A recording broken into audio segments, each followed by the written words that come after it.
ਸਤਿ ਸ਼੍ਰੀ ਅਕਾਲ। ਤੁਸੀਂ ਵੇਖ ਰਹੇ ਹੋ ਪੰਜਾਬ ਮਿਲ USA TV। ਮੈਂ ਹਾਂ ਮੋਹਿਤ ਰੂਬਲ। ਪ੍ਰੋਗਰਾਮ ਪੰਜਾਬ ਚਰਚਾ ਦੇ ਵਿੱਚ ਇੱਕ ਵਾਰ ਫੇਰ ਤੁਹਾਡਾ ਸਵਾਗਤ ਹੈ। ਦੋਸਤੋ, ਇਸ ਪ੍ਰੋਗਰਾਮ ਵਿੱਚ ਅਸੀਂ ਖਾਸ ਗੱਲ ਕਰਾਂਗੇ ਕਿ ਭਾਰਤ ਵਿੱਚ ਜੋ ਅੱਜ ਬਜਟ ਪੇਸ਼ ਕੀਤਾ ਗਿਆ ਸਾਡੀ ਫਾਈਨੈਂਸ ਮਿਨਿਸਟਰ ਨਿਰਮਲਾ ਸੀਤਾਰਮਨ ਜੀ ਵੱਲੋਂ, ਸੋ ਤੀਸਰਾ ਬਜਟ ਉਹਨਾਂ ਦੀ ਰਹਿਨੁਮਾਈ ਦੇ ਵਿੱਚ ਪੇਸ਼ ਕੀਤਾ ਗਿਆ। ਸੋ ਇਸ ਵਾਰ ਦਾ ਬਜਟ ਕੁਝ ਖਾਸ ਹੋਣ ਦੀ ਉਮੀਦ ਸੀ, ਪਰ ਮੈਨੂੰ ਲੱਗਦਾ ਕਿ ਕਾਫੀ ਸਾਰੇ ਲੋਕਾਂ ਨੂੰ ਨਿਰਾਸ਼ਾ ਹੀ ਹੱਥ ਲੱਗੀ ਹੈ। पर ਬਰੀਕੀ ਦੇ ਵਿੱਚ ਗੱਲਬਾਤ ਕਰਨ ਲਈ ਸਾਡੇ ਨਾਲ ਜਿਹੜੇ ਐਕਸਪਰਟ ਨੇ ਉਹ ਮੌਜੂਦ ਨੇ। ਡਾਕਟਰ ਰਾਜੀਵ ਖੋਸਲਾ ਜੋ ਕਿ DAV ਕਾਲਜ ਜਿਹੜਾ ਚੰਡੀਗੜ੍ਹ ਹੈ ਉੱਥੋਂ ਦੇ ਐਸੋਸੀਏਟ ਪ੍ਰੋਫੈਸਰ ਨੇ, ਉਹ ਸਾਡੇ ਨਾਲ ਜੁੜ ਚੁੱਕੇ ਨੇ। ਸੋ ਉਹਨਾਂ ਦਾ ਸਵਾਗਤ ਕਰਦੇ ਹਾਂ। ਸਰ, ਬਹੁਤ ਸਵਾਗਤ ਹੈ ਸਾਡੇ ਪ੍ਰੋਗਰਾਮ ਦੇ ਵਿੱਚ। ਮਿਹਰਬਾਨੀ ਜੀ, ਬਹੁਤ ਬਹੁਤ ਮੋਹਿਤ ਜੀ। ਜੀ, ਸੋ ਰਾਜੀਵ ਖੋਸਲਾ ਜੀ, ਜਿਵੇਂ ਕਿ ਮੈਂ ਪਹਿਲਾਂ ਹੀ ਕਹਿ ਦਿੱਤਾ ਕਿ ਲੋਕਾਂ ਨੂੰ ਸਿਰਫ ਨਿਰਾਸ਼ਾ ਹੀ ਹੱਥ ਲੱਗੀ ਹੈ। ਸੋ ਥੋੜ੍ਹਾ ਜਿਹਾ ਦੱਸੋਗੇ ਕਿ ਓਵਰਆਲ ਜਿਹੜਾ ਇਸ ਸਾਲ ਦਾ ਬਜਟ ਰਿਹਾ, ਲੋਕ ਕੀ ਉਮੀਦ ਕਰ ਰਹੇ ਸਨ, ਤੇ ਮਾਰਕੀਟ ਵਿੱਚ ਜੇਕਰ ਗੱਲ ਕਰੀਏ ਤਾਂ ਕਿਹੜੀ ਚੀਜ਼ ਦੀ ਜ਼ਿਆਦਾ ਉਮੀਦ ਕੀਤੀ ਜਾ ਰਹੀ ਸੀਗੀ, ਬਟ ਜਿਹੜੀ ਸਰਕਾਰ ਹੈ ਉਹਨਾਂ ਨੇ ਕੀ ਭਰੋਸਿਆ ਸਾਨੂੰ, ਸੋ ਉਹਨਾਂ ਬਾਰੇ ਦੱਸੋ।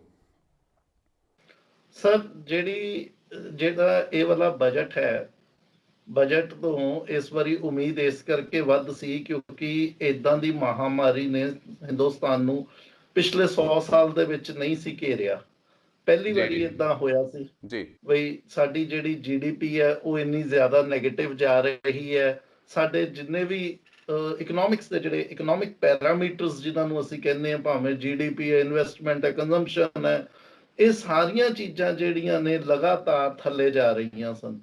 ਤੇ ਸਾਨੂੰ ਬੜੀ ਉਮੀਦ ਸੀ ਕਿ ਸਰਕਾਰ ਇਸ ਵੇਲੇ ਕੁਝ ਅਲੱਗ ਜੀ ਚੀਜ਼ ਪੇਸ਼ ਕਰੇਗੀ, ਕਿਉਂਕਿ ਜਿੱਦਾਂ ਮੈਡਮ ਨੇ ਵਿੱਤ ਮੰਤਰੀ ਮੈਡਮ ਨੇ ਪਹਿਲਾਂ ਕਿਹਾ ਵੀ ਸੀ 3-4 ਦਿਨ ਪਹਿਲੋਂ ਕਿ ਜਿਹੜਾ ਇਸ ਵਾਰ ਦਾ ਜਿਹੜਾ ਬਜਟ ਹੋਏਗਾ ਇਹ ਨੈਵਰ ਬਿਫੋਰ ਬਜਟ ਹੋਏਗਾ, ਇਸ ਤਰ੍ਹਾਂ ਦਾ ਬਜਟ ਨਹੀਂ ਆਇਆ ਹੋਏਗਾ। ਤਾਂ ਸਾਨੂੰ ਬੜੀ ਉਮੀਦ ਸੀ ਕਿ ਅੱਜ ਕੁਝ ਏਦਾਂ ਦਾ ਦੇਖਣ ਨੂੰ ਮਿਲੇਗਾ ਜਿਹੜਾ ਆਮ ਬਜਟਾਂ ਤੋਂ ਹਟ ਕੇ ਹੋਏਗੀ ਚੀਜ਼, ਜਿਹਦੇ ਵਿੱਚ ਆਮ ਜਨਤਾ ਦੇ ਬਾਰੇ ਕੁਝ ਵਿਚਾਰਿਆ ਹੋਵੇਗਾ। ਪਰ ਜਦੋਂ ਬਜਟ ਪੇਸ਼ ਹੋਇਆ, ਜਿਹੜੀ ਗੱਲ ਤੁਸੀਂ ਕਹੀ ਹੈ ਵੀ ਬੜੀ ਨਿਰਾਸ਼ਾ ਹੱਥ ਲੱਗੀ ਹੈ ਵੀ ਬਜਟ ਦੇ ਵਿੱਚ ਆਮ ਜਨਤਾ ਦੇ ਲਈ ਕੁਝ ਨਹੀਂ ਹੈਗਾ।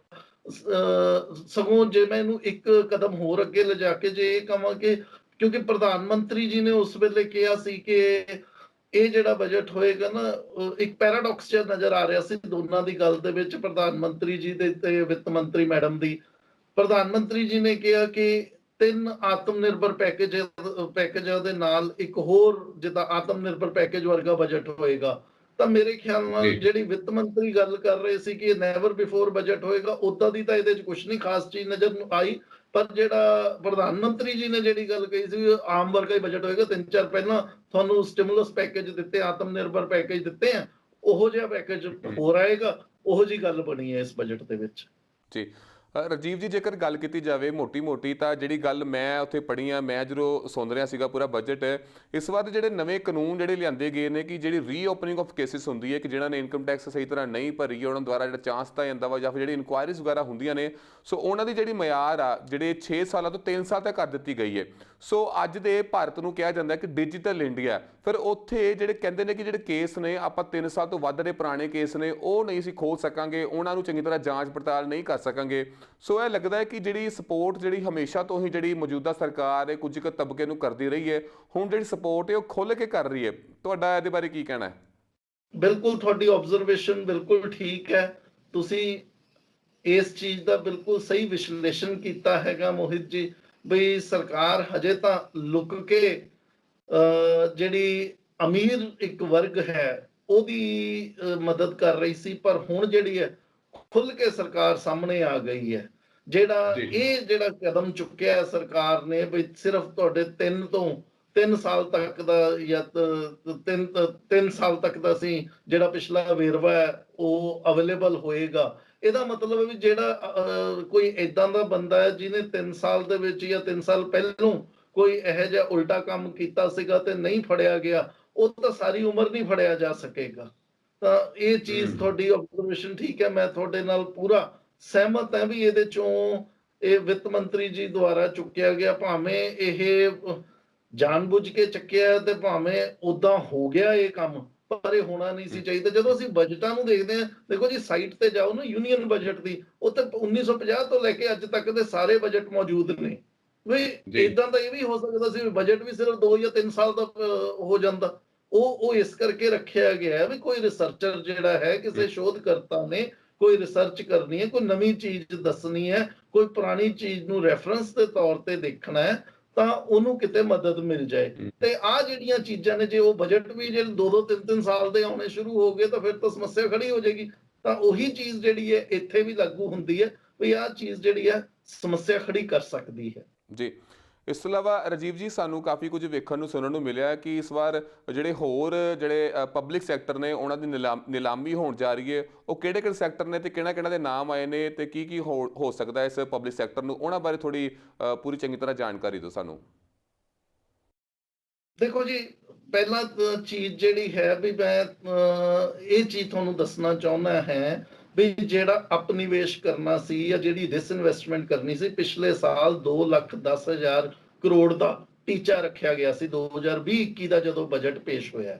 ਐਤਕੀ ਜਿਹੜਾ ਉਹਨੂੰ ਅਪਨਿਵੇਸ਼ ਨੂੰ ਰੱਖਿਆ ਹੈ, ਉਹਦਾ ਟੀਚਾ ਰੱਖਿਆ 1,75,000 ਕਰੋੜ ਰੁਪਈਆ। ਸਰਕਾਰ ਮਤਲਬ ਉਹਦੇ ਵਿੱਚੋਂ 35,000 ਕਰੋੜ ਰੁਪਈਆ ਸਰਕਾਰ ਨੇ ਘਟਾਤਾ। ਹੁਣ ਦੂਜੀ ਪਾਸੇ ਜਿਹੜੀ ਤੁਸੀਂ ਗੱਲ ਕੀਤੀ ਹੈ ਵੀ ਕਿਹੜੇ ਅਦਾਰੇ ਨੇ ਜਿਨ੍ਹਾਂ ਨੂੰ ਸਰਕਾਰ ਵੇਚਣ ਲੱਗੀ ਹੈ, ਉਹਨਾਂ ਦੀ ਲਿਸਟ ਇੱਕ ਦੀਪਮ ਡਿਪਾਰਟਮੈਂਟ ਹੈ ਸਰਕਾਰ ਦਾ। ਦੀਪਮ ਵਾਲਿਆਂ ਨੇ ਆਲਰੇਡੀ ਇੱਕ ਲਿਸਟ ਬਣਾਈ ਹੋਈ ਹੈ। 2 ਬੈਂਕਾਂ ਨੇ ਉਹਦੇ ਚ, ਇੱਕ Bharat petroleum corporation limited, Bharat heavy electricals limited, Concor shipping corporation of India, gas authority of India limited, Indian oil, ਇਹ BSNL, 에ਅਰ ਇੰਡੀਆ, ਇਹ ਇਦਾਂ ਦੇ ਅਦਾਰੇ ਨੇ ਜਿਨ੍ਹਾਂ ਨੂੰ ਸਰਕਾਰ ਨੇ ਬੰਨੇ ਲਾਇਆ ਹੋਇਆ ਔਰ ਇਹ ਸੋਚਿਆ ਸਰਕਾਰ ਨੇ ਵੀ ਇਹਨਾਂ ਨੂੰ ਅਸੀਂ ਵੇਚਣਾ। ਅੱਛਾ, ਹੁਣ ਗੱਲ ਏਦਾਂ ਹੈ ਵੀ ਇੱਕ ਪਾਸੇ ਤਾਂ ਇੰਨੇ ਜ਼ਿਆਦਾ ਅਦਾਰੇ ਇਕੱਠੇ ਕਰਤੇ, 350 ਹੈਗੇ ਨੇ ਸੈਂਟਰ ਸਰਕਾਰ ਦੇ ਕੋਲ ਜਿਹੜੇ ਅਦਾਰੇ। ਸੈਂਟਰ ਸਰਕਾਰ ਨੇ ਹੁਣ ਉਲਟਾ ਸਟੇਟਾਂ ਨੂੰ ਵੀ ਕਹਿਤਾ ਵੀ ਤੁਹਾਡੇ ਕੋਲ ਜਿਹੜੇ ਸਰਕਾਰੀ ਅਦਾਰੇ ਆ ਉਹਨਾਂ ਨੂੰ ਵੀ ਆਪਾਂ ਵੇਚੀਏ, ਖਤਮ ਕਰੀਏ ਕੰਮ। ਹੁਣ ਸਮੱਸਿਆ ਇਹ ਆਉਂਦੀ ਹੈ ਵੀ ਅਦਾਰੇ ਤਾਂ ਜ਼ਿਆਦਾ ਕਰੀ ਜਾਂਦੀ ਹੈ ਸਰਕਾਰ, ਤੇ ਉੱਥੇ ਡਿਸਇਨਵੈਸਟਮੈਂਟ ਦੇ ਵਿੱਚ ਸਰਕਾਰ ਕਹਿੰਦੀ ਹੈ ਵੀ 35,000 ਕਰੋੜ ਰੁਪਈਆ ਸਾਡੇ ਕੋਲ ਘੱਟ ਆਏਗਾ। ਏਦਾਂ ਕਿੱਦਾਂ ਹੋ ਸਕਦਾ? ਉਹਦਾ ਕਾਰਨ ਇਹ ਹੈ ਵੀ ਹਜੇ ਤੱਕ ਸਰਕਾਰ ਡਿਸਇਨਵੈਸਟਮੈਂਟ ਕਰਦੀ ਸੀ, ਡਿਸਇਨਵੈਸਟਮੈਂਟ ਜਾਂ ਅਪਨਿਵੇਸ਼ ਕਰਦੀ ਸੀ। 25% ਸ਼ੇਅਰ ਵੇਚਤਾ, 50% ਵੇਚਤਾ, 49 ਵੇਚਤਾ, 74 ਵੇਚਤਾ, 90 ਕਰਤਾ। ਹਜੇ ਤੱਕ ਇਹ ਕੰਮ, ਹੁਣ ਤਾਂ ਸਿੱਧੋ ਸਿੱਧੀ ਲੁੱਟ ਪਾਤੀ ਵੀ ਆ ਜਾਓ ਔਰ ਚੱਕੋ ਇਹਨੂੰ, ਜਿੰਨੇ ਤੇ ਮਰਜ਼ੀ ਆਓ ਔਰ ਇਹਨੂੰ ਚੱਕ ਕੇ ਲੈ ਜਾਓ। ਉਹ ਡਿਸਇਨਵੈਸਟਮੈਂਟ ਵਾਲਾ ਕਨਸੈਪਟ ਵੀ ਖਤਮ ਕਰਕੇ ਸਰਕਾਰ ਇਸ ਵੇਲੇ ਅੰਨੀ ਲੁੱਟ ਖਸੁੱਟ ਤੇ ਚੱਲ ਪਈ ਹੈ। ਹੁਣ ਇਹਦਾ ਜਿਹੜਾ ਡਾਇਰੈਕਟ ਅਸਰ ਹੁੰਦਾ ਨਾ ਜੀ, ਉਹ ਹੁੰਦਾ ਆਮ ਲੋਕਾਂ ਤੇ, ਤੁਹਾਡੇ ਮੇਰੇ ਵਰਗੇ ਜਿਹੜੀ ਜਨਤਾ ਹੈ ਇਹਨਾਂ ਦੇ ਉੱਤੇ ਅਸਰ ਹੁੰਦਾ। ਹੋਣਾ ਕੀ ਹੈ ਵੀ ਇਹ ਜਿਹੜਾ ਇਹਨਾਂ ਜਿਹੜੇ ਇਹ ਜਿੰਨੇ ਵੀ ਅਦਾਰੇ ਨੇ, ਕਿਉਂਕਿ ਪ੍ਰਾਈਵੇਟ ਵਾਲਾ ਵੀ ਉਹ ਅਦਾਰਾ ਖਰੀਦੇਗਾ ਸਰਕਾਰੀ ਨੂੰ, ਉਸ ਅਦਾਰੇ ਨੂੰ ਖਰੀਦੇਗਾ ਜਿਹਦੇ ਚ ਉਹਨੂੰ ਪਤਾ ਵੀ 2 ਪੈਸੇ ਆਉਣਗੇ। ਇਹ ਸਾਰੇ ਪ੍ਰੋਫਿਟੇਬਲ ਨੇ, ਇਹ ਸਾਰੇ ਦੇ ਸਾਰੇ ਪ੍ਰੋਫਿਟੇਬਲ ਵੈਂਚਰਸ ਨੇ। ਹੁਣ ਸਰਕਾਰ ਜੇ ਇਹਨਾਂ ਨੂੰ ਵੇਚ ਦੇਗੀ, ਅੱਜ ਤਾਂ ਵੇਚ ਲਿਆ, ਕੰਮ ਸਰ ਗਿਆ। ਕੱਲ ਨੂੰ ਜੇ ਇਹੀ ਸਮੱਸਿਆ ਹੋਊਗੀ, ਕੱਲ ਕਿਹਦੇ ਨੂੰ ਤੱਕਣਾ? ਉੱਥੇ ਸਮੱਸਿਆ ਆਏਗੀ। ਦੂਜੀ ਗੱਲ, ਇਹਨਾਂ ਚੋਂ ਸਾਨੂੰ ਜਿਹੜਾ ਪੈਸਾ ਆਉਂਦਾ ਸੀ, ਸਰਕਾਰ ਨੂੰ ਜਿਹੜਾ ਪੈਸਾ ਆਉਂਦਾ ਸੀ, ਉਹ ਇੱਕ ਬਜਟ ਦਾ ਹੈਡ ਹੁੰਦਾ IEBR, ਬਜਟਰੀ ਰਿਸੋਰਸਸ ਦੇ ਵਿੱਚ ਉਹ ਪੈਸੇ ਨੂੰ ਅਸੀਂ ਜਾਂ ਸਰਕਾਰ ਜਿਹੜੀ ਹੈ ਉਸ ਹੈਡ ਦੇ ਅੰਡਰ ਪਾਉਂਦੀ ਸੀ। ਜਿੰਨਾ ਵੀ ਇਹਨਾਂ ਚੋਂ ਰੈਵਨਿਊ ਜਨਰੇਸ਼ਨ ਹੁੰਦੀ ਸੀ, ਜਿੰਨਾ ਵੀ ਮਾਲੀਆ ਇਹਨਾਂ ਚੋਂ ਇਕੱਠਾ ਹੁੰਦਾ ਸੀ, ਤੇ ਉਸ ਮਾਲੀਏ ਦੇ ਨਾਲ ਉਹ ਐਡੀਸ਼ਨ ਹੁੰਦੀ ਸੀ ਜੋ ਸਰਕਾਰ ਨੇ ਬਾਕੀ ਦਾ ਟੈਕਸਾਂ ਚੋਂ ਪੈਸਾ ਆਉਣਾ ਹੈ ਜਾਂ ਹੋਰ ਪਾਸੇ ਜਿਹੜਾ ਪੈਸਾ ਸਰਕਾਰ ਨੇ ਕਰਜ਼ੇ ਲੈਣੇ, ਉਹਨਾਂ ਸਾਰਿਆਂ ਦੇ ਨਾਲ ਇੱਕ ਪੈਸਾ ਜਿਹੜਾ, ਇੱਕ ਸਰੋਤ ਜਿਹੜਾ ਸੀ, ਉਹ ਵੀ ਸੀ IEBR। ਉਹ ਤਾਂ ਖਤਮ ਹੋ ਜਾਏਗਾ। ਜਦੋਂ ਉਹ ਖਤਮ ਹੋ ਜਾਏਗਾ, ਇਹਦਾ ਮਤਲਬ ਲੋਕਾਂ ਦੇ ਉੱਤੇ ਸਰਕਾਰ ਦਾ ਜਿਹੜਾ ਹੱਥ ਹੈ ਉਹ ਹੋਰ ਘੁੱਟਣਾ ਸ਼ੁਰੂ ਹੋ ਜਾਏਗਾ। ਸਰਕਾਰ ਨੇ ਆਮ ਜਨਤਾ ਦੇ ਉੱਤੇ ਖਰਚਾ ਹੋਰ ਘਟਾ ਦੇਣਾ। ਤੇ ਬਹੁਤ ਹੀ ਮਾੜਾ ਜਿਹੜਾ ਸਰਕਾਰ ਨੇ ਪ੍ਰਯੋਗ ਕਰਨ ਦੀ ਕੋਸ਼ਿਸ਼ ਕੀਤੀ ਹੈ, ਜਿਹੜੀ ਦੋਨੋਂ ਹੱਥਾਂ ਦੇ ਨਾਲ ਲੁਟਾਉਣਾ ਸ਼ੁਰੂ ਕਰਤਾ। ਪਹਿਲਾਂ ਤਾਂ BSNL ਜਿਹੜਾ 에ਅਰ ਇੰਡੀਆ ਵਰਗੇ ਜਿਹੜੇ ਆਰਗੇਨਾਈਜੇਸ਼ਨਸ ਨੇ, ਅਦਾਰੇ ਨੇ, ਇਹਨਾਂ ਨੂੰ ਦੇਖੋ ਨਾ, BSNL ਨੂੰ ਅਸੀਂ ਦੇਖਿਆ ਉਹਨੂੰ 4G ਦੀ ਉਹਦੇ ਚ ਜਾਣ ਹੀ ਨਹੀਂ ਦਿੱਤਾ। ਜਦੋਂ Jio ਉਹਨਾਂ ਨੇ ਸਪੈਕਟਰਮ ਖਰੀਦਿਆ 4G, BSNL ਨੂੰ ਉਹਦੇ ਚ ਜਾਣ ਹੀ ਨਹੀਂ ਦਿੱਤਾ, ਬੋਲੀ ਨਹੀਂ ਲਾਉਣ ਦਿੱਤੀ, ਆਕਸ਼ਨ ਨਹੀਂ ਕਰਨ ਦਿੱਤੀ, ਆਕਸ਼ਨ ਦੇ ਵਿੱਚ ਨਹੀਂ ਜਾਣ ਦਿੱਤਾ ਤੇ ਉਹਨੂੰ ਬਿਮਾਰ ਕਰਤਾ। 에ਅਰ ਇੰਡੀਆ ਦੇ ਇਦਾਂ ਹੀ ਦੇਖੀ ਅਸੀਂ, ਜੈਟ 에ਅਰ ਜਿਹੜੀ ਫੇਲ ਹੋਈ ਹੈ, ਜੈਟ 에ਅਰ ਦੇ ਮੁਕਾਬਲੇ ਜਦੋਂ ਦੇਖਦੇ ਆ, 에ਅਰ ਇੰਡੀਆ ਦੇ ਜਿੰਨੇ ਸਲੋਟ ਸੀਗੇ, ਚੰਗੇ ਸਲੋਟ ਸਾਰੇ ਚੱਕੇ ਸਰਕਾਰ ਨੇ ਉਹਨੂੰ ਜੈਟ 에ਅਰ ਵਾਲੇ ਨੂੰ ਦਿੱਤੇ ਸੀਗੇ। ਸਾਰੇ ਜੈਟ 에ਅਰ ਮਾੜੇ ਜਿੰਨੇ ਰੂਟ ਹੈ ਉਹਨਾਂ ਤੇ 에ਅਰ ਇੰਡੀਆ ਚੱਲਦੀ ਸੀ, ਜਿੰਨੇ ਚੰਗੇ ਰੂਟ ਹੈਗੇ ਦਿੱਲੀ ਬੰਬਈ ਸਭ ਤੋਂ ਜ਼ਿਆਦਾ ਪ੍ਰੋਫਿਟੇਬਲ ਰੂਟ ਹੈ ਸਾਡਾ, 에ਅਰ ਇੰਡੀਆ ਦਾ ਜਹਾਜ਼ ਰਾਤ ਨੂੰ 1:30 ਵਜੇ ਤੁਰੂਗਾ। ਤੁਸੀਂ ਦੇਖੋ ਵੀ ਜਦੋਂ ਇਦਾਂ ਦੀ ਔਡ ਸਲੋਟਿੰਗ ਕਰ ਦੇਣੀ ਹੈ, BSNL ਨੂੰ ਤੁਸੀਂ ਆਕਸ਼ਨ ਦੇ ਵਿੱਚ ਨਹੀਂ ਜਾਣ ਦੇਣਾ, ਤਾਂ ਕਿਹੜਾ ਸਰਵਾਈਵ ਕਰੇਗਾ ਸੈਕਟਰ? ਬਾਅਦ ਚ ਉਹਨਾਂ ਨੂੰ ਕਹਿ ਦੇਣਾ ਨਹੀਂ ਜੀ ਇਹ ਤਾਂ ਬਿਮਾਰ ਨੇ ਸੈਕਟਰ, ਇਹ ਤਾਂ ਚੱਲਦੇ ਨਹੀਂ ਹੈਗੇ। ਤੁਸੀਂ ਚਲਾਉਣਾ ਚਾਹੁੰਦੇ ਨਹੀਂ, ਕਿਉਂਕਿ ਸਰਕਾਰ ਕਿਸੇ ਤਰੀਕੇ ਦੇ ਨਾਲ ਅਕਾਊਂਟੇਬਿਲਟੀ ਨਹੀਂ ਲੈਂਦੀ, ਜ਼ਿੰਮੇਵਾਰੀ ਨਹੀਂ ਲੈਂਦੀ। ਕਿੱਦਾਂ ਹੋ ਗਿਆ 130 ਕਰੋੜ ਲੋਕਾਂ ਦਾ ਮੁਲਕ ਹੈ, ਸਰਕਾਰ ਤਾਂ ਉੱਥੇ 300-400 ਬੰਦਾ ਬੈਠਦਾ ਔਰ ਕਹਿ ਦਿੰਦਾ ਵੀ ਵੇਚ ਦਿਓ ਜੀ। ਇਹ ਕਿਸ ਤਰ੍ਹਾਂ ਹੋ ਸਕਦਾ? ਇਸ ਦੇ ਉੱਤੇ ਤਾਂ ਐਕਸ਼ਨ ਹੋਣਾ ਚਾਹੀਦਾ ਹੈ ਇਸ ਚੀਜ਼ ਦੇ ਲਈ। ਬਿਲਕੁਲ ਜੀ, ਵਾਕਈ ਐਕਸ਼ਨ ਹੋਣਾ ਚਾਹੀਦਾ। ਰਾਜੀਵ ਜੀ, ਤੁਸੀਂ ਇਕੋਨੋਮਿਸਟ ਹੋ, ਤੁਹਾਡੇ ਆਪਣੇ ਪੂਰੀ ਫੀਲਡ ਵਿੱਚ ਐਗਜ਼ਾਮਪਲ ਚੱਲਦੀ ਹੋਏਗੀ, ਇੱਕ ਮੁਹਾਵਰਾ ਹੈ ਕਿ ਹਾਂ ਵੀ ਅਗਰ ਤੁਸੀਂ ਕੋਈ ਬਿਜ਼ਨਸ ਚਲਾਉਣਾ ਹੈ ਤੇ ਤੁਹਾਨੂੰ ਆਪਣੇ ਬਿਜ਼ਨਸ ਉਦੋਂ ਤੱਕ ਠੀਕ ਹੈ ਜਦੋਂ ਤੱਕ ਤੁਸੀਂ ਆਪਣੇ ਘਰ ਦੇ ਸਮਾਨ ਵੇਚਣ ਦੀ ਨੌਬਤ ਨਾ ਪੈ ਜਾਏ।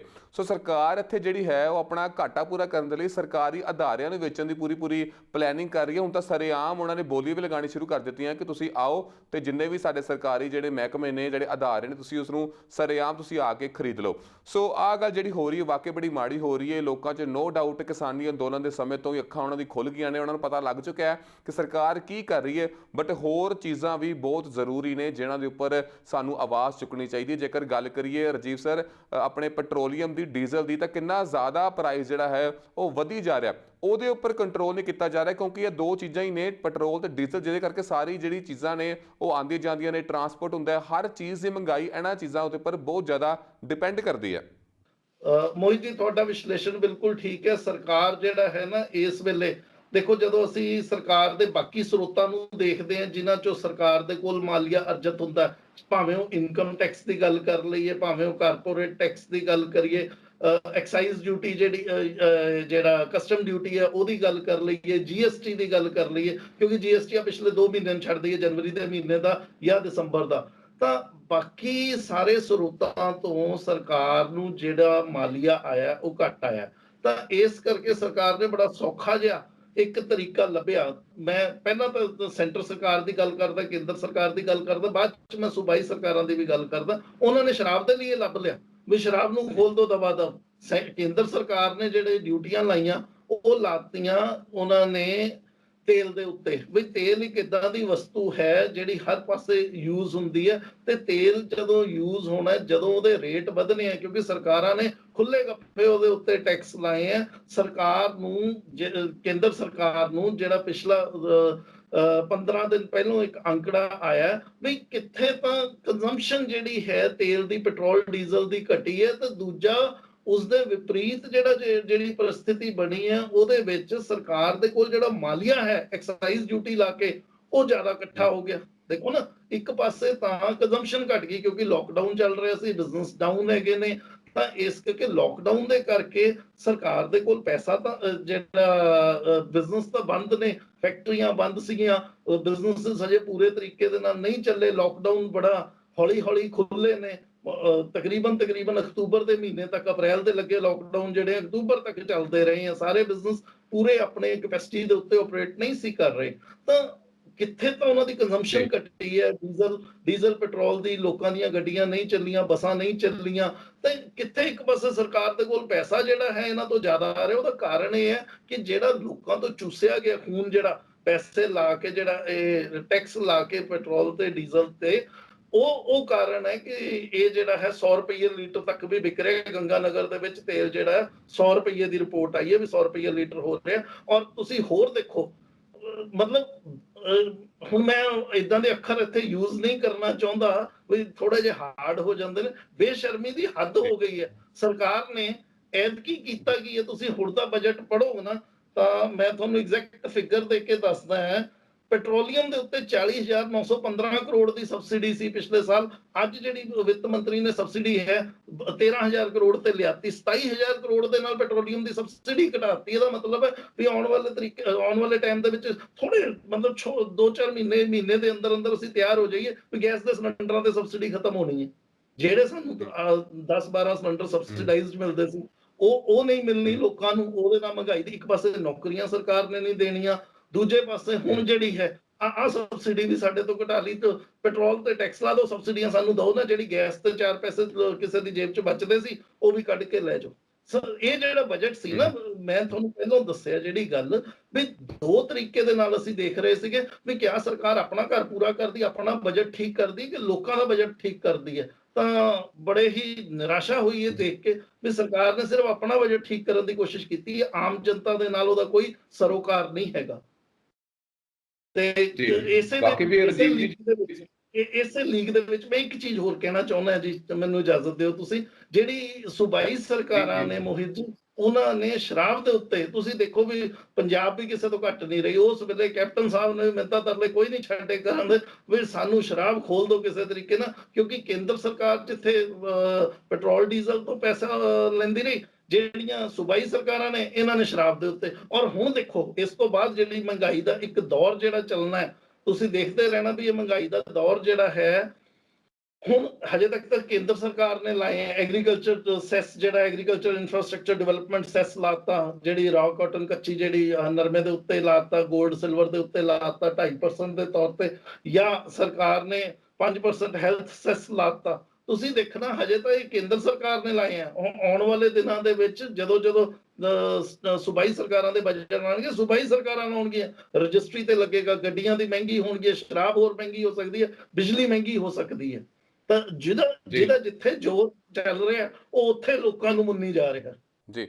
ਸੋ ਭਾਵੇਂ ਸੂਬਾ ਸਰਕਾਰ ਹੋਵੇ ਤੇ ਭਾਵੇਂ ਕੇਂਦਰ ਸਰਕਾਰ ਹੋਵੇ, ਲੋਕਾਂ ਦੀ ਛਿੱਲ ਦੋਵਾਂ ਸਰਕਾਰਾਂ ਰਲ ਕੇ ਲਾ ਰਹੀਆਂ ਨੇ ਤੇ ਧਿਆਨ ਭਟਕਾਇਆ ਜਾਂਦਾ ਹੈ ਹੋਰਾਂ ਪਾਸਿਆਂ ਦੇ ਉੱਪਰ।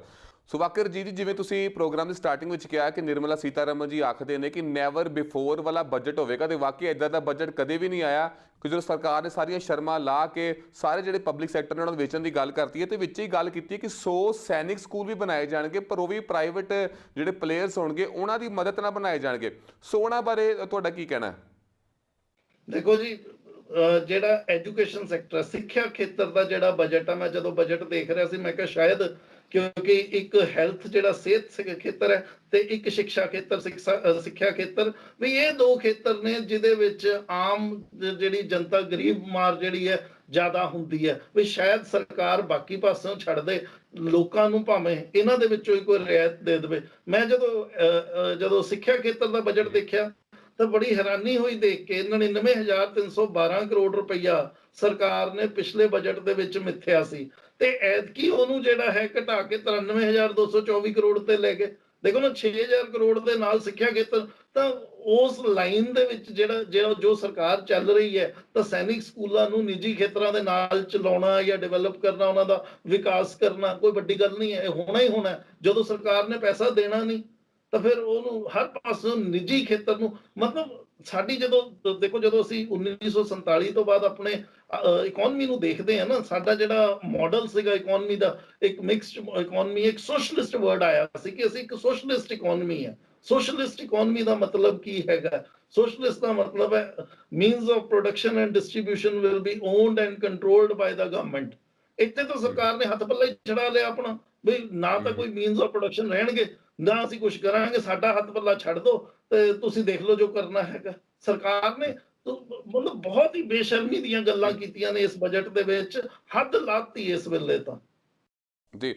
ਰਾਜੀਵ ਜੀ, ਜੇਕਰ ਗੱਲ ਕਰੀਏ ਤਾਂ ਇਸ ਵਕਤ ਜਦੋਂ ਕਿ ਪੂਰੇ ਦੇਸ਼ ਵਿੱਚ ਕਿਸਾਨੀ ਅੰਦੋਲਨ ਸਿਰਖਾਂ ਉੱਪਰ ਚੱਲ ਰਿਹਾ ਹੈ, 68 ਦਿਨ ਤੋਂ ਉੱਪਰ ਦਾ ਸਮਾਂ ਹੋ ਚੁੱਕਿਆ ਕਿਸਾਨੀ ਅੰਦੋਲਨ ਚੱਲਦੇ ਹੋਏ, ਤਾਂ ਜਦੋਂ ਕਿਸਾਨੀ ਬਜਟ ਦੀ ਜਦੋਂ ਗੱਲ ਕਰਨ ਲੱਗੇ ਸੀਗੇ ਅੱਜ ਫਾਈਨੈਂਸ ਮਿਨਿਸਟਰ ਨਿਰਮਲਾ ਸੀਤਾਰਮਨ ਜੀ, ਤਾਂ ਓਪੋਜੀਸ਼ਨ ਲੀਡਰਾਂ ਨੇ ਪਹਿਲਾਂ ਹੀ ਉੱਥੇ ਨਾਅਰੇ ਲਗਾਉਣੇ ਸ਼ੁਰੂ ਕਰਤੇ, ਜੈ ਜਵਾਨ ਜੈ ਕਿਸਾਨ ਦੇ ਬਾਅਦ, ਜਿਸ ਤੋਂ ਬਾਅਦ ਨਿਰਮਲਾ ਸੀਤਾਰਮਨ ਜੀ ਨੂੰ ਰੁਕਣਾ ਪਿਆ। ਉਸ ਤੋਂ ਬਾਅਦ ਉਹਨਾਂ ਨੇ ਦੱਸਿਆ ਕਿ ਅਸੀਂ 16.5 ਲੱਖ ਕਰੋੜ ਜਿਹੜਾ ਰੁਪਈਆ ਹੈ ਅਸੀਂ ਕਿਸਾਨਾਂ ਨੂੰ ਕਰਜ਼ ਦੇਣ ਦੇ ਲਈ ਤਿਆਰ ਕੀਤਾ। ਪਰ ਇੱਥੇ ਸਾਰਿਆਂ ਨੂੰ ਪਤਾ ਹੈ ਕਿ ਕਿਸਾਨ ਪਹਿਲੇ ਦਿਨ ਤੋਂ ਆਹੀ ਆਵਾਜ਼ ਲਗਾ ਰਹੇ ਨੇ ਕਿ ਸਾਨੂੰ ਕਰਜ਼ ਲਈ ਪੈਸਾ ਨਹੀਂ ਚਾਹੀਦਾ, ਸਾਨੂੰ ਸਾਡੀ ਆਮਦਨ ਲੈ ਕੇ ਦਿਓ, ਸਾਡੇ ਜੇਬ 'ਚ ਪੈਸੇ ਦਿਓ, ਅਸੀਂ ਪੈਸਾ ਕਮਾ ਸਕੀਏ, ਸਾਡੀ ਜਿਹੜੀ MSP ਹੈ ਉਹਦਾ ਰੇਟ ਫਿਕਸ ਕੀਤਾ ਜਾਵੇ, ਐਂਡ ਉਸੇ MSP ਦੇ ਉੱਪਰ ਜਿਹੜੀ ਸਰਕਾਰ ਹੈ ਉਹ ਫਸਲਾਂ ਚੁੱਕੇ ਵੀ। ਸੋ ਇਸ ਕਿਸਾਨੀ ਜਿਹੜਾ ਬਜਟ ਜਿਹੜਾ ਪੇਸ਼ ਕੀਤਾ ਗਿਆ, ਉਹਦੇ ਬਾਰੇ ਤੁਸੀਂ ਕੀ ਕਹਿਣਾ ਚਾਹੋਗੇ? ਉਹ ਵੀ ਅੱਖਾਂ ਦੇ ਵਿੱਚ ਘੱਟਾ ਪਾਇਆ ਜੀ ਕਿਸਾਨੀ ਬਜਟ ਨੂੰ ਲੈ ਕੇ ਵੀ। ਕਿਸਾਨ ਦੇ ਵਾਸਤੇ ਵੀ ਸਰਕਾਰ ਨੇ ਐਤਕੀ ਬਜਟ ਦੇ ਵਿੱਚ ਕਿਸੇ ਤਰੀਕੇ ਦੀਆਂ ਜਿਹੜੀ ਪੈਸੇ ਦੀ ਵੰਡ ਹੈ ਉਹ ਨਹੀਂ ਠੀਕ ਤਰੀਕੇ ਨਾਲ ਕੀਤੀ ਹੋਈ। ਦੇਖੋ ਜੀ, ਬਹੁਤ ਸਾਰੇ ਇਦਾਂ ਦੇ ਏਰੀਆਜ਼ ਨੇ, ਮੈਂ ਫਿਰ ਤੁਹਾਨੂੰ ਦੱਸ ਰਿਹਾ ਵੀ ਸਰਕਾਰ ਨੇ, ਪਹਿਲਾਂ ਤਾਂ ਮੈਂ ਉਹ ਏਰੀਆਜ਼ ਦੀ ਗੱਲ ਕਰਦਾ ਜਿਨ੍ਹਾਂ ਦੇ ਵਿੱਚ ਪੈਸਾ ਸਰਕਾਰ ਨੂੰ ਖਰਚਣਾ ਚਾਹੀਦਾ ਸੀ ਜਾਂ ਪਿਛਲੇ ਸਾਲ ਜ਼ਿਆਦਾ ਕਰ ਰਹੇ ਸੀ, ਐਤਕੀ ਘਟਾਤਾ। ਸਭ ਤੋਂ ਪਹਿਲਾਂ ਮੈਂ ਮਨਰੇਗਾ ਦੀ ਗੱਲ ਕਰਦਾ ਜੀ। ਮਨਰੇਗਾ ਦੇ ਵਿੱਚ ਸਰਕਾਰ ਨੇ 61,500 ਕਰੋੜ ਰੁਪਏ ਦੀ ਵੰਡ ਕੀਤੀ ਸੀ ਪਿਛਲੇ ਸਾਲ ਦੇ ਲਈ। ਤੇ ਇਨ ਬਿਟਵੀਨ ਸਰਕਾਰ ਨੂੰ ਜਦੋਂ ਇਹ ਪਤਾ ਲੱਗਾ ਵੀ ਰਿਵਰਸ ਮਾਈਗ੍ਰੇਸ਼ਨ ਹੋ ਗਈ ਹੈ, ਜਿਹੜੇ ਕਾਮੇ ਨੇ ਉਹ ਆਪਣੇ ਆਪਣੇ ਪਿੰਡਾਂ ਵੱਲ ਪ੍ਰਵਾਸ ਕਰ ਗਏ, ਤੇ ਸਰਕਾਰ ਨੇ ਉਹਦੇ ਤੇ 50,000 ਕਰੋੜ ਰੁਪਈਆ ਹੋਰ ਵਧਾਤਾ। 111,500 ਕਰੋੜ ਦੀ ਵੰਡ ਹੋ ਗਈ ਸੀ। ਉਹ 61,500 ਜਮਾ 50,000 ਕਰੋੜ ਰੁਪਈਆ ਫੇਰ ਦੇਤਾ। ਉਸ ਤੋਂ ਬਾਅਦ ਹੁਣ ਸਰਕਾਰ ਨੇ ਕੀ ਕੀਤਾ ਦੇਖੋ ਨਾ, ਹੁਣ ਉਹਨੂੰ ਘਟਾ ਕੇ ਦੁਬਾਰਾ ਤੋਂ 73,000 ਕਰੋੜ ਤੇ ਲੈ ਗਏ।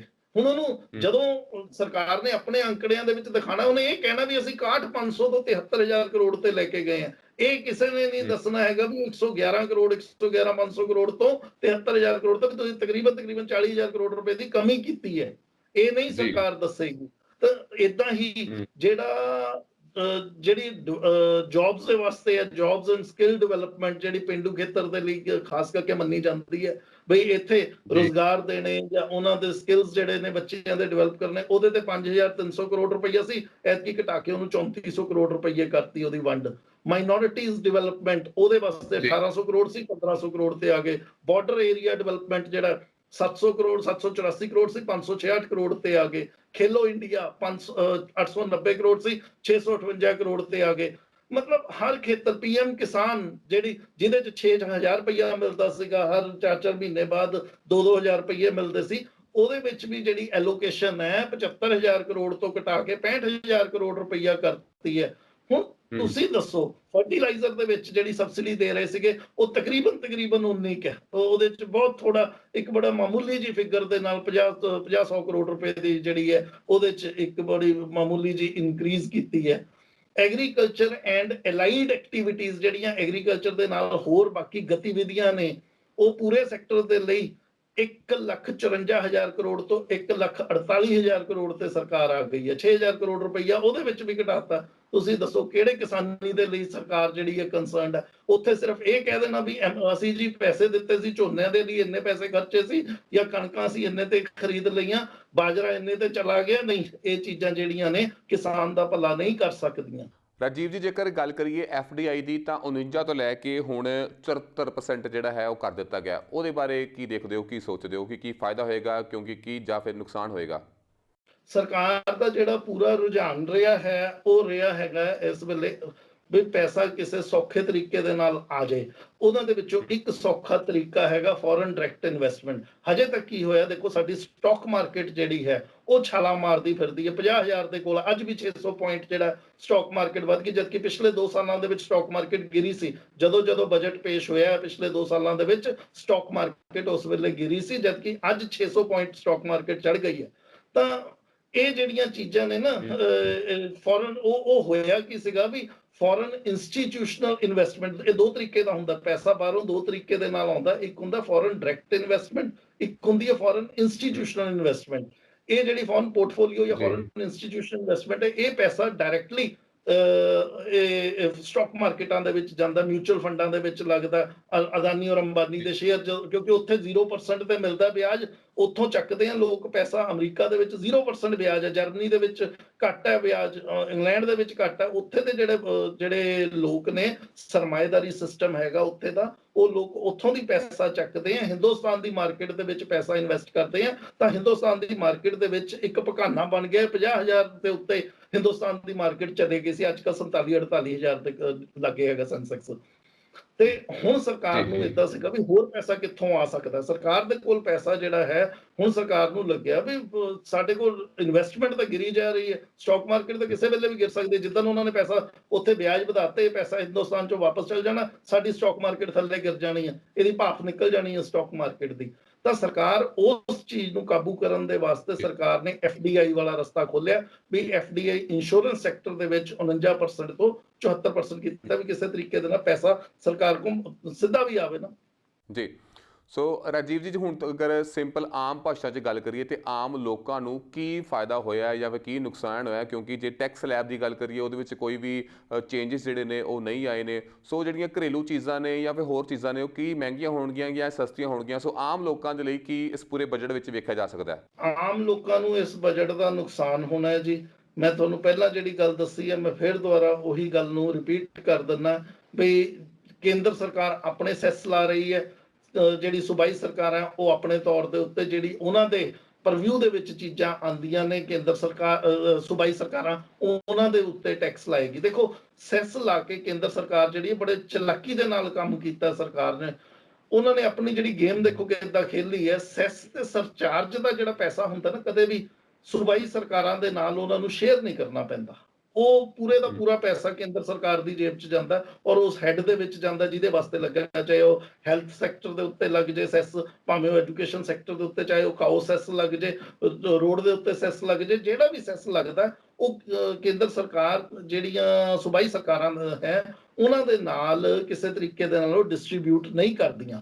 ਤਾਂ ਕੇਂਦਰ ਸਰਕਾਰ ਨੇ ਇਹੀ ਗੇਮ ਹੁਣ ਵੀ ਖੇਲੀ ਹੈ। ਕੇਂਦਰ ਸਰਕਾਰ ਨੇ ਆਪਣੇ ਸੈਸ ਲਾਏ ਹੈ, ਟੈਕਸ ਨਹੀਂ ਲਾਏ।